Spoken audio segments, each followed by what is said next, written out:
अब many congratulations to you शुभ्या। आप सबसे पहले तो ये बताइए आपके कितने परसेंट बने हैं? सर मेरी सीबीएसई क्लास 12th बोर्ड में 97.6% बने हैं। बहुत ही शानदार, बहुत ही प्राउड मूवमेंट है, नेक्स्ट टॉपर्स के परिवार के लिए भी, आपके लिए भी और आपके पेरेंट्स के लिए भी। तो जैसे ही आपने रिजल्ट देखा था, आपका पहला रिएक्शन क्या था रिजल्ट देखने के बाद, आपका और आपके फैमिली मेंबर्स का? Thank you sir. सर मेरा पहला रिएक्शन कंफ्यूजन में था क्योंकि मेरा रिजल्ट पहली क्लिक में खुल नहीं रहा था। तो I got my result from my school only. And मेरे मम्मा हाँ पापा दोनों वर्किंग थे तो उस टाइम पे वो लोग घर पे नहीं थे, लेकिन when my mom got at home she was very happy. हाँ हाँ हाँ। सो एक यस सर। खुशी का माहौल एकदम से आ गया होगा। Yes sir. इसमें मैं थोड़ा सा पीछे चलते हैं, तो जब क्लास 12 स्टार्ट हुई थी तब कभी आपने ऐसा मैनिफेस्ट किया था कि मैं टॉपर बनूंगी, मैं इतने परसेंट लेके आऊंगी, मतलब अपना एक गोल ऐसा सेट किया था आपने? Yes sir. सर जब मेरी क्लास 12 शुरू हुई थी, मैं रेगुलर स्टूडेंट तो नहीं हूँ, लेकिन ऐसा मेरा कोई स्केड्यूल टाइप का नहीं है, लेकिन एक था कि जैसे कुछ बैक बेंचर्स होते हैं जिनको अंदर से हाँ एकदम से हाँ मोटिवेशन आ जाता है, तो वो वाला सीन था कि हाँ। राइवल थी मेरी, उसको देख के थोड़ा सा मोटिवेशन था कि हाँ इसको सरपास करना है और खुद को भी स्टैंड लेके आना है, तो ये था। बैक बेंचर्स तो हम सभी रहे हैं, एक पॉइंट पे आयुषी मैम, मैं, अभिषेक सर, हम सभी एक पॉइंट पे बैक बेंचर्स ही हुआ करते थे।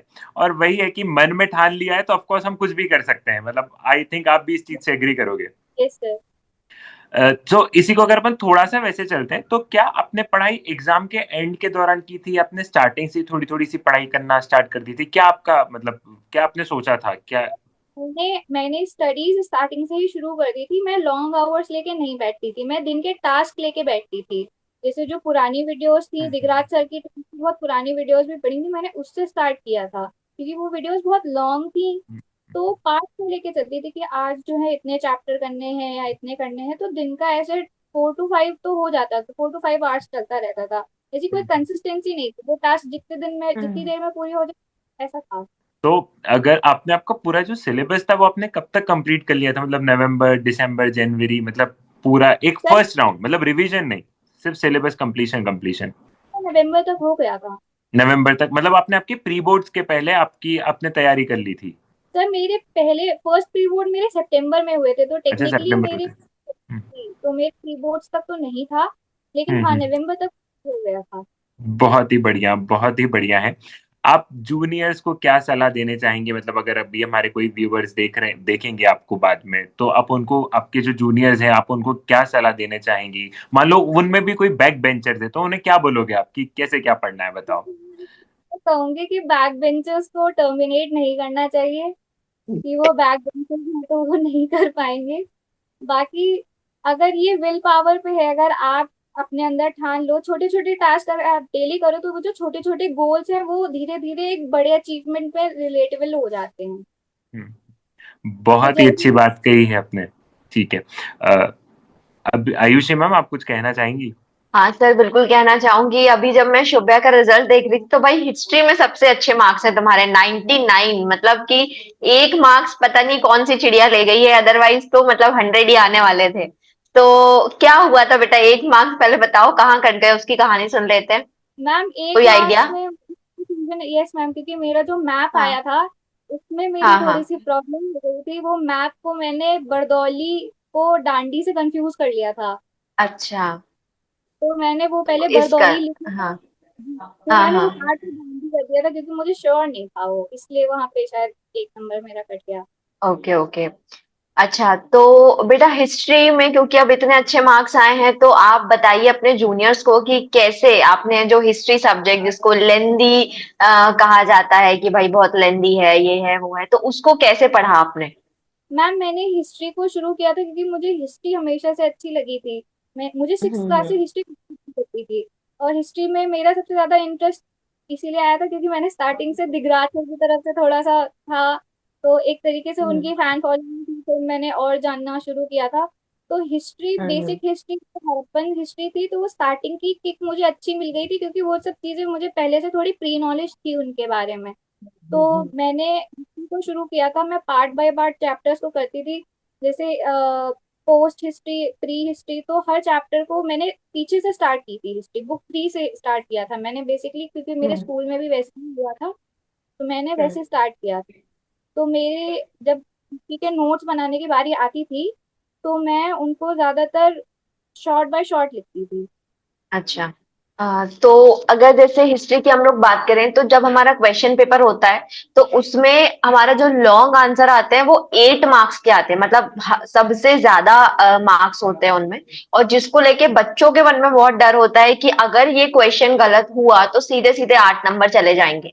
तो वो जो क्वेश्चन है उनको कैसे हमें सॉल्व करना है, कितना उसमें कंटेंट लिखना है और कैसे उसको प्रेजेंट करना है आंसर शीट में कि 8 मार्क्स जो हैं वो हमारे सेव हो जाए वहां पे। तो 8 मार्क्स या लॉन्ग आंसर क्वेश्चंस के लिए आपने क्या चीज या क्या ऐसी टेक्निक्स थी जो यूज करा था? मैम मैंने हिस्ट्री में फ्रेमिंग सीखी थी कि हम्म। हिस्ट्री में बेसिकली मैं पहले शॉर्ट पॉइंट्स लिखती थी, अपने दिमाग में फ्रेम कर लेती थी कि वो आंसर कितने हम्म। पॉइंट्स में रहेगा। उस आंसर को 3 पार्ट्स में डिवाइड कर लेती थी, एक इंट्रोडक्शन, एक हम्म। कंक्लूजन और एक बॉडी।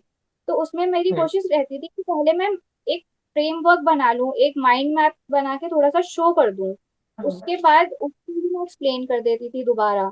उसके जो पॉइंट्स थे, की पॉइंट्स थे, उनके एग्जांपल्स लिख के, टाइमलाइंस लिख के, ऐसे शॉर्ट बाय शॉर्ट हम्म। इंट्रोडक्शन भी और कंक्लूजन, ऐसे मैंने हिस्ट्री के लॉन्ग आंसर्स लिखे थे।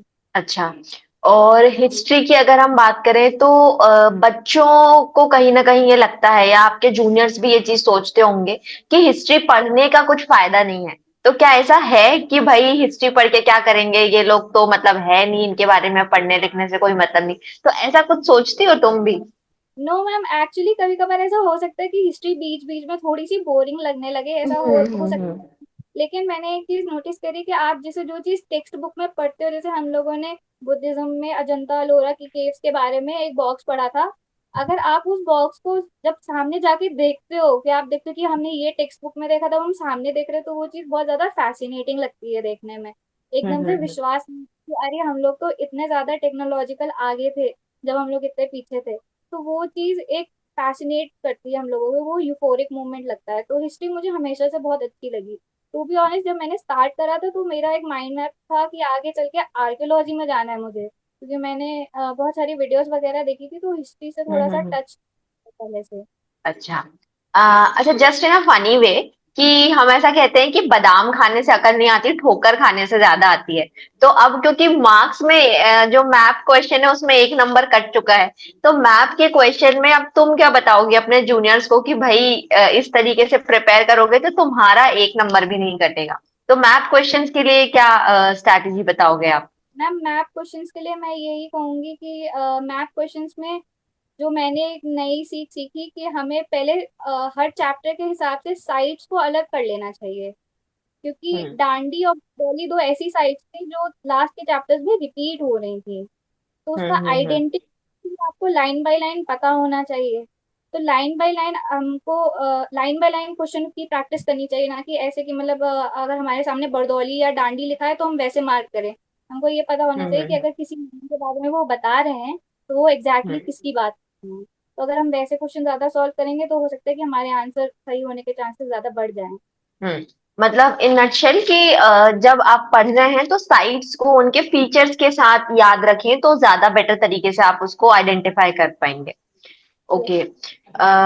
ठीक, तो यही मेरे साइड से क्वेश्चंस थे। Over to you Abhishek sir.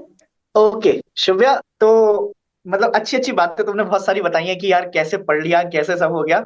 मुझे पहले तुमसे एक क्वेश्चन पूछना है। तुमने अभी स्टार्टिंग में आपका एक क्वेश्चन बोला था कि मैं रेगुलर नहीं जा रही हूँ। तो रेगुलर अगर तुम स्कूल नहीं जा रही हो तो उसके साथ ऐसा क्या कर रही हैं आप? कुछ एक्स्ट्रा कोकुलर एक्टिविटीज में एंगेज है या कोई और चीज में आपका कहीं जुड़ी हुई है आप? नहीं सर, रेगुलर स्टूडेंट नहीं हूँ, उसका मतलब ये है कि मेरा कोई शेड्यूल फिक्स नहीं है। स्कूल में रेगुलर ही जा अच्छा। रही थी।